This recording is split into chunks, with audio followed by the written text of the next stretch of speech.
زندگی رویش احساس محبت به هم است. مهر را هرچه بکاریم در این باغ کم است.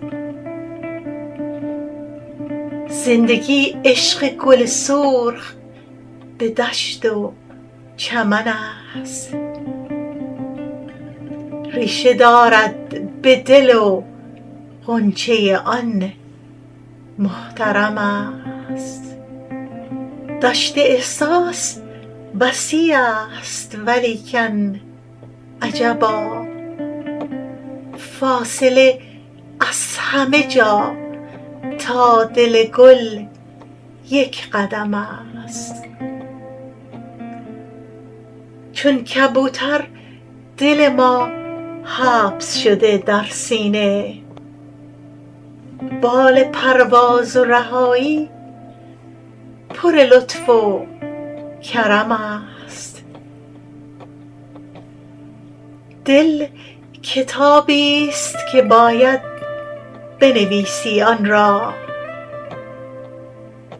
از برای خط احساس محبت قلم است. عشق می‌خواهد اگر خاک خورد در قفسه، انتقال نفس عشق به جان دم به دم است. وعده کن با دل خود جان بدهی در ره عشق، در ره عشق و وفا دادن جان مغتنم است. قول دل بر لب یاران سندی معتبر است.